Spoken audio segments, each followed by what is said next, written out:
हम इस जिंदगी में कुछ भी कर लें, चुका नहीं सकते। वजह से उनकी आंखों से आंसू ना निकले।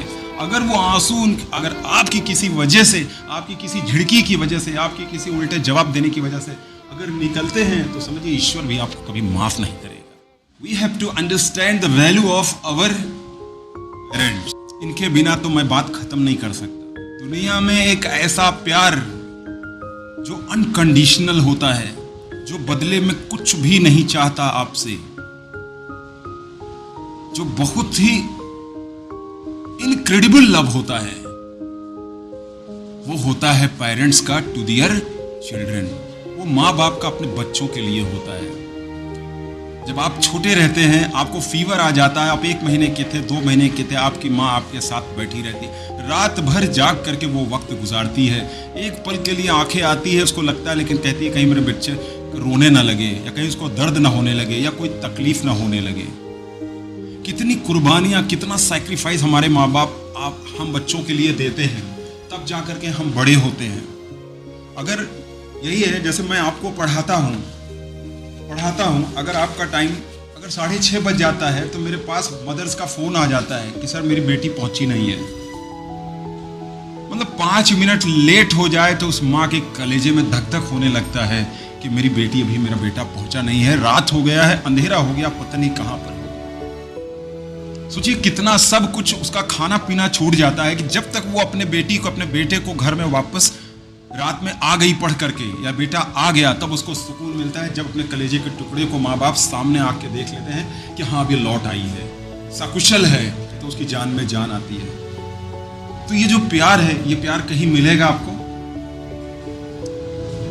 ये जो कुर्बानियां और ये जो सैक्रिफाइसेस हमारे मदर पेरेंट्स कर रहे हैं, किसके लिए कर रहे हैं? हमारे लिए कर रहे हैं। तो हमारा और आपका, बच्चों का कुछ फर्ज है उनके लिए कि हम उनका दिल कभी भी ना दुखाएं।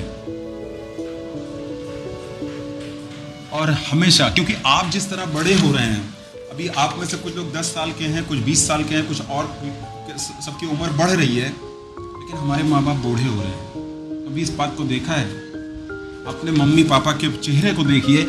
जब आप छोटे थे, जब आप नर्सरी में थे, जब आपको छोड़ने जाते थे, और आज जब आप 9th या 10th या 11th 12th में हैं, तो अब आप अपने पापा के चेहरे को देखिए। वो फोटो मिलाइए जो आज से 15 साल पहले की थी, और आज मिलाइए, दोनों को सामने रखिए, तो आप देखेंगे चेहरों पर झुर्रियाँ पड़ गई है। वो चेहरे, जो बाल थे, वो बाल में वाइटनेस आ गई है।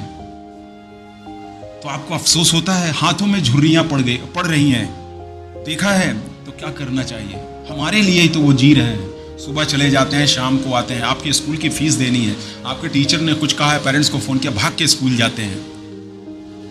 तो मेरा यही कहने का मतलब यहाँ पर है कि उस प्यार को आप बिल्कुल भी भूलिए मत। हमेशा याद रखिए, आप चाहे कहीं पर भी दुनिया में पहुँच जाइए, लेकिन अपने माँ बाप का ज़रूर ख्याल रखिए, क्योंकि उनके जैसा प्यार इस धरती पर आपको कोई दे नहीं सकता।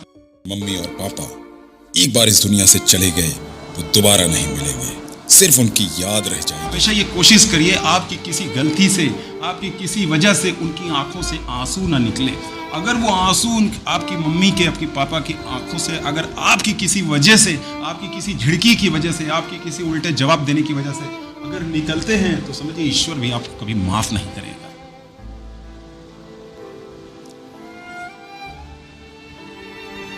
तो आप अपने माँ बाप का बहुत ख्याल रखिए। करेंगे? मैं आपको और क्या दे सकता हूँ एज ए टीचर, ये मैं आपको एडवाइस दे रहा हूँ। ज़िंदगी भर आप, माँ बाप के बहुत एहसान है हमारे ऊपर। हम इस ज़िंदगी में कुछ भी कर लें, चुका नहीं सकते। तो केयर करिए, रेस्पेक्ट करिए, लव करिए, मोहब्बत से, अपनेपन से उनसे पेश आए।